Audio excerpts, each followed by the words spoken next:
Modo conversación. Es la entrevista en www.copano.news por La Clave.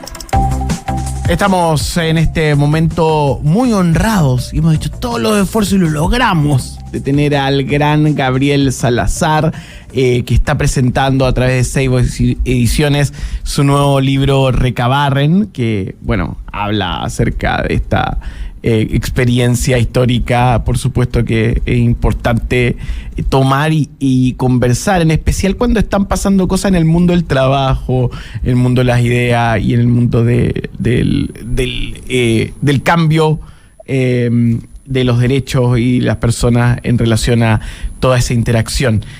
Buenos días, don Gabriel, ¿cómo le va? ¿Qué tal? Buenos días, ¿cómo están ustedes? Buenos días, Gabriel, ¿todo bien? Muy bien, don Gabriel, muy contentos de conversar con usted sobre este libro, Recabarren, drama político de liberación, soberanía, tragedia, que se hizo en coautoría junto a Nelda Muray, y bueno, repasa un periodo importante en la vida de Luis Emilio Recabarren, un intelectual orgánico, quizá el más importante de la historia de Chile, que fundó dos partidos políticos cruciales para la historia del siglo XX y siglo XXI. De hecho, son gobiernos en estos momentos. Y la pregunta primero que todo es, ¿quién fue Luis Emilio Recabarren en la historia de Chile y por qué es importante resaltar no solo su vida, sino que también su obra y su pensamiento? Bueno, yo diría que, como lo planteamos en la contratapa del libro, es el único intelectual orgánico que ha tenido la historia del pueblo chileno, ¿no? Porque generalmente los intelectuales operan en las universidades, se escriben entre ellos, escriben en difícil, en teoría pura, o si no, generalmente copian o repiten lo que se ha dicho en el extranjero. Piensen ustedes que las grandes ideologías de la izquierda chilena han sido todas importadas del extranjero, ¿no? Del marxismo, el leninismo, el trotskismo, el maoísmo, el castrismo, qué sé yo, etcétera. Incluso en los partidos de centro, cuando la democracia cristiana fue un partido importante, su ideología también venía de Europa, ¿no? Del socialcristianismo francés o italiano. El pueblo chileno, en su orientación política, siempre ha tenido intelectuales extranjeros que lo han dirigido. Entonces hay que leer libros, ¿no? Hay que leer libros acerca de a dónde podría ir el proceso político para que la clase popular, el pueblo chileno, la ciudadanía chilena, pueda orientarse históricamente. Ahí, don Gabriel, hay un... El intelectual orgánico es aquel que trabaja desde el interior del pueblo, de la ciudadanía, de los trabajadores, dialogando con ellos. Entonces, la teoría que de ahí surge es una teoría local, adaptada totalmente a la realidad, en este caso tendría que ser chilena, y Chile, el único intelectual que ha trabajado desde el interior de la clase trabajadora, y no leyendo libros extranjeros, ha sido Luis Emilio Recabarren. Pero ha sido olvidado. Y ahí, don Gabriel, es interesante esa experiencia de trabajo por parte de Luis Emilio Recabarren, tomarla para entender probablemente los fallidos procesos del último tiempo, porque hay, o sea, que se alejan, y conforme uno va viendo el backlash conservador de la vida diaria de las personas, tomando referencias externas que no necesariamente se adaptan a esa conversación. ¿O no es así? ¿Cuál es su lectura respecto a ese paralelo que uno podría ejecutar desde el punto de vista de los intelectuales orgánicos del hoy, que parece que no están, y los de ayer?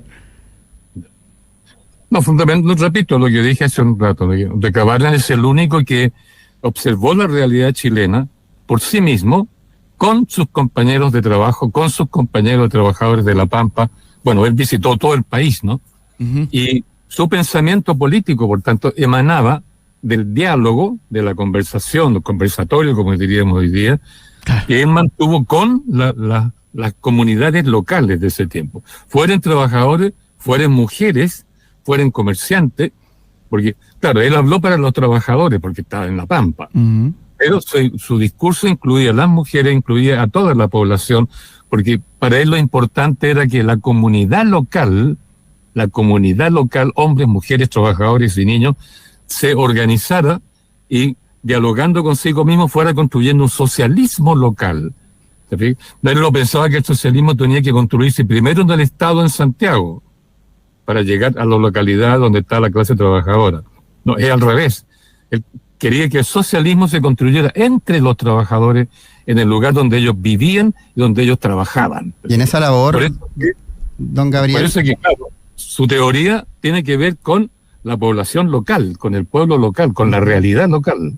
Y en esa labor, don Gabriel, es importante resaltar también la biografía de quién fue Luis Emilio, porque él viene desde el seno de la clase trabajadora, él fue autodidacta, él comenzó a trabajar muy joven, y la labor que principalmente, usted bien lo dice, es un personaje olvidado en la historia de Chile, con una historia muy atractiva desde el punto de vista narrativo, incluso porque él en cada lugar donde fue se encargó de fundar un periódico, un diario, ocupó mucho la palabra escrita, aparte la oral por supuesto, pero en ciudad que fue, pueblo que fue, intentó fundar un periódico para promover sus ideas.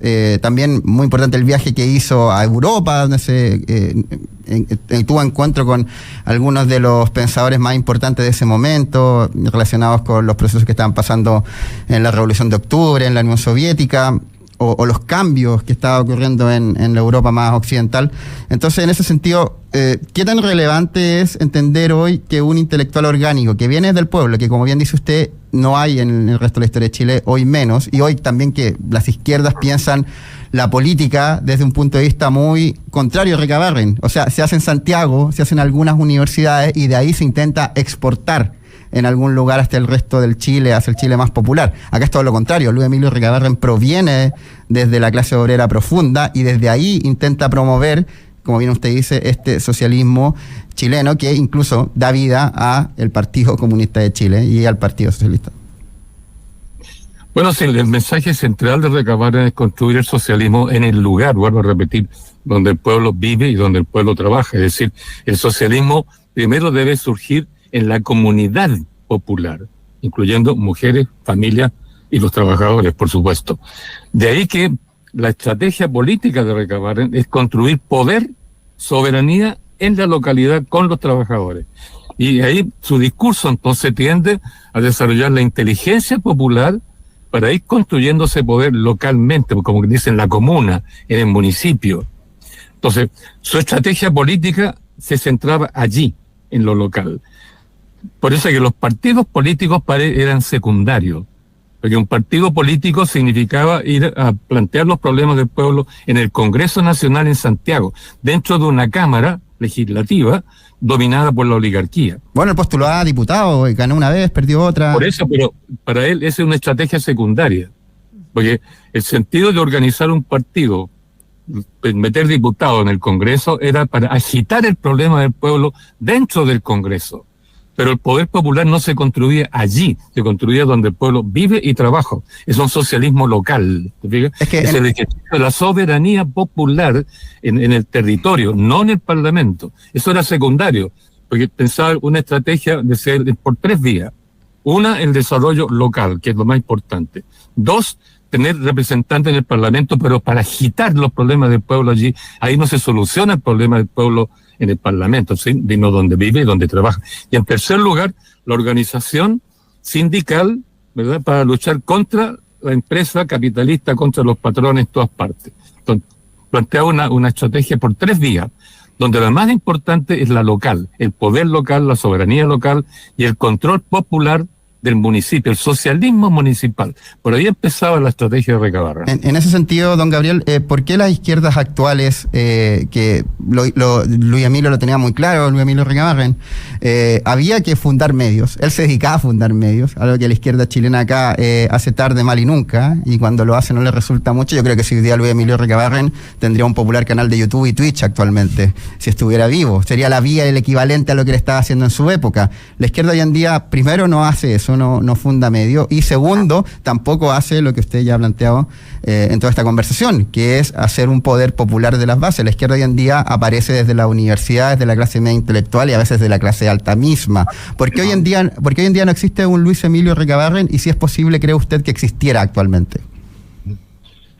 Bueno, los dos partidos que él fundó, Partido Obrero Socialista, que lo fundó en la idea de que el socialismo se construía localmente, ¿eh?, y secundariamente podía enviar de vez en cuando un diputado al Parlamento, ¿no?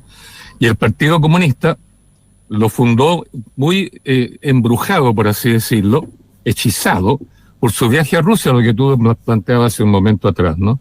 Porque él fue invitado como representante de los trabajadores chilenos a Moscú el año 1920, 1919-1920, junto con los líderes populares de los trabajadores de todos los países del mundo.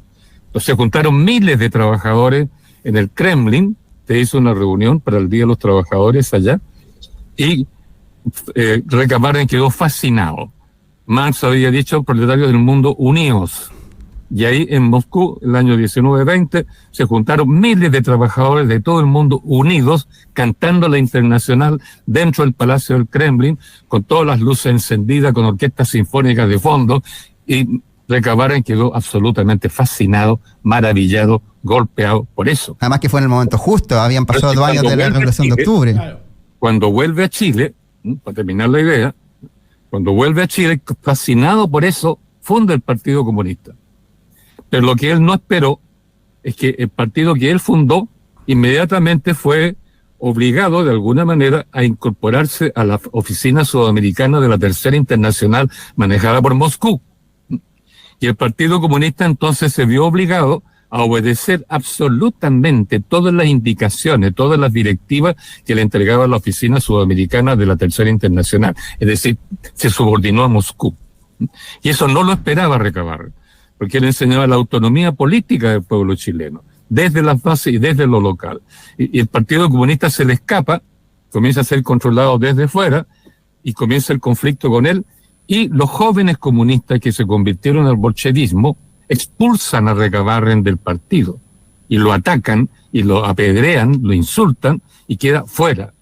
Eso produce en Recabarren el drama, porque había sido el fundador de un movimiento político popular autónomo, autárquico, podríamos decir, que se autodefine por sí mismo soberanamente en su línea política. Y se encuentra con un partido que él funda que lo expulsan y lo insultan.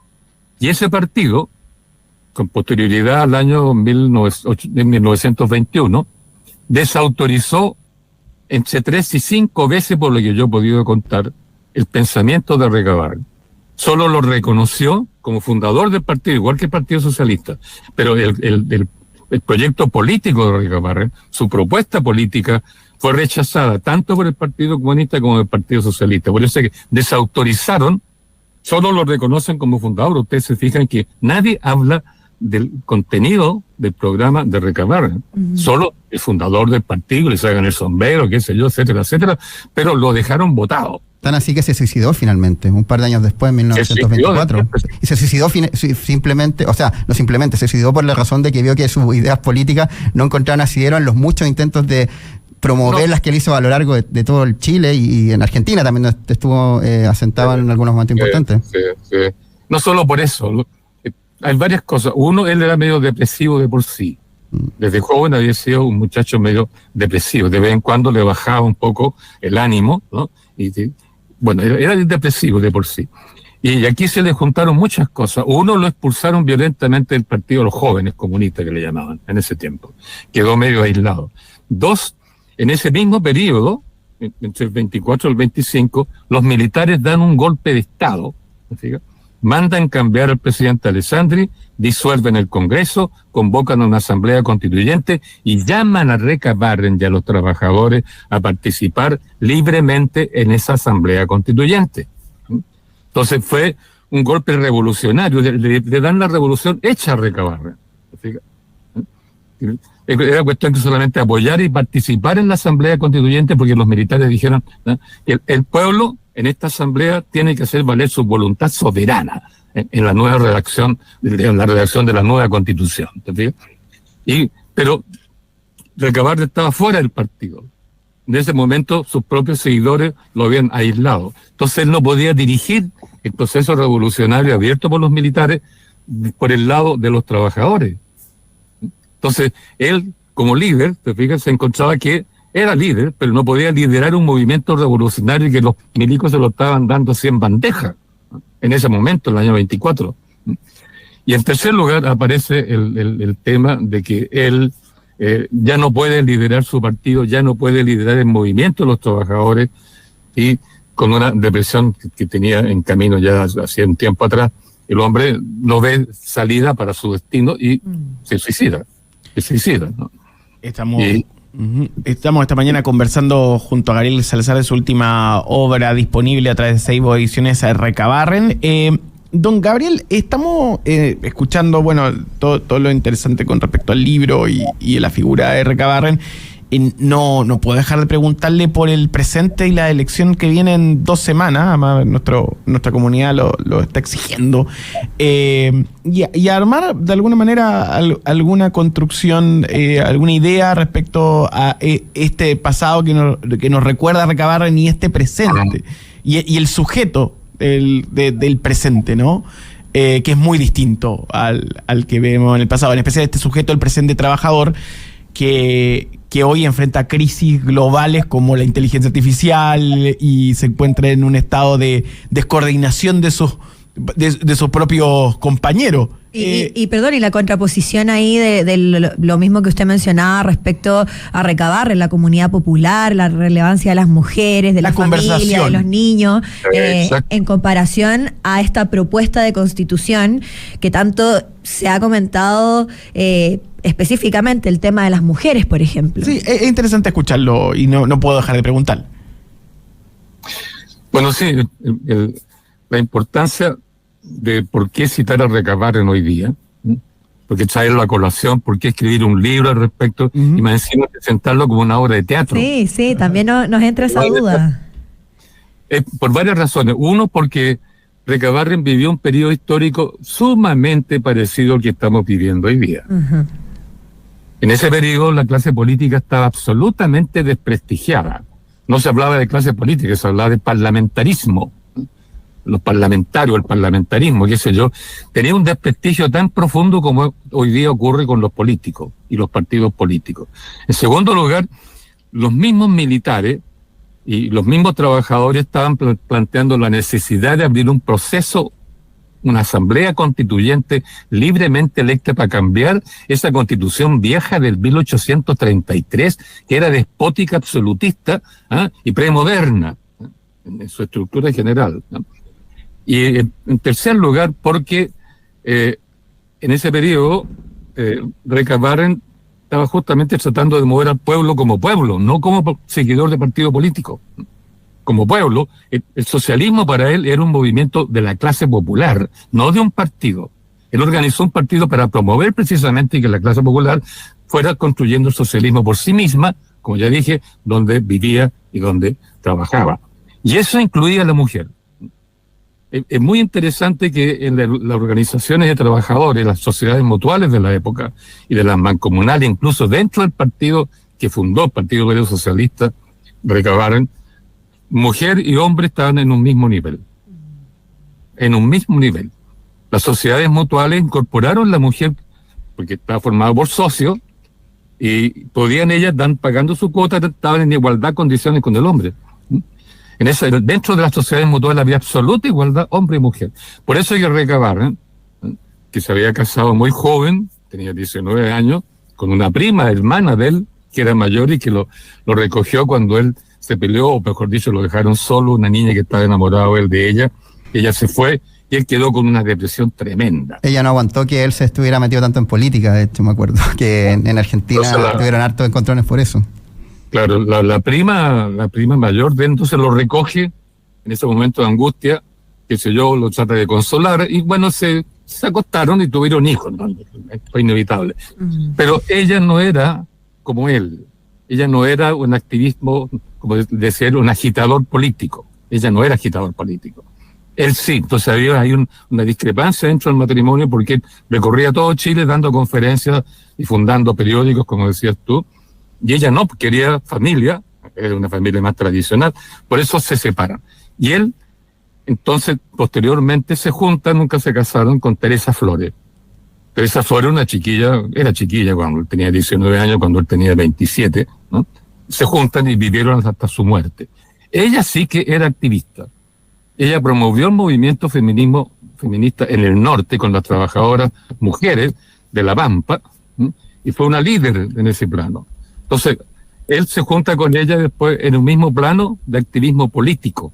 Entonces se entendieron muy bien hasta su muerte, él, ¿no? Por eso es que el pensamiento de Recabarren incluía a las compañeritas, como decían las compañeras, ¿eh? Como parte integrante del movimiento revolucionario socialista que él quería promover.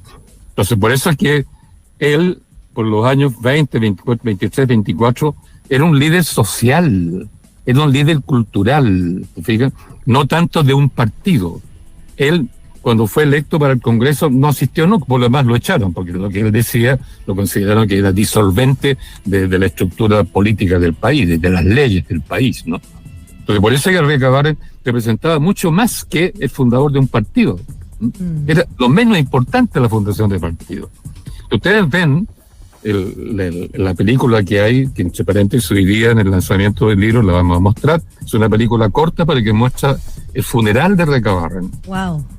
Es increíble, pero increíble la cantidad de gente que fue a ese funeral. Todo Santiago, ¿no? Desde la calle Bascuñán Guerrero, cerca de la estación central, hasta el cementerio general. ¿Ese es un lanzamiento privado del libro? ¿Cómo? Ese lanzamiento del libro va a ser en privado, no es abierto al público. No, está abierto al público. ¿Cómo podemos ir? ¿Cómo podemos asistir? Hoy día en la tarde a las 7 horas, ¿no? Perfecto. Y se va a avanzar ahí en una casa antigua, ya, ¿no? que se llama Puyó, que está en Monjitas, esquina de Miraflores, en toda la esquina. Perfecto. Tiene varios patios de esto, es una casa muy bonita, antigua, un caserón antiguo, y ahí va a ser el lanzamiento. Y van a mostrar esas imágenes que usted dice, Gabriel. Nos imaginamos que también sería muy bonito que esto llegue rápidamente a las salas de teatro, porque también fue escrito para eso. Ahí vamos a ahondar más a qué le gustaría a usted quizás que representara esta obra, pero lamentablemente ya tenemos que despedirlo. Entonces, en Casona Puyó a las 7 de la tarde, Gabriel Salazar presenta Recabarren su nueva obra junto a Nelda Muray, presente a través de Seibo Ediciones. Monjitas 619, 7 de la tarde. Casona Puyó, ahí en el centro de Santiago. Muchas gracias, don Gabriel. Un placer tenerlo acá. Muchas gracias, Gabriel. Que esté bien. Chao, chao.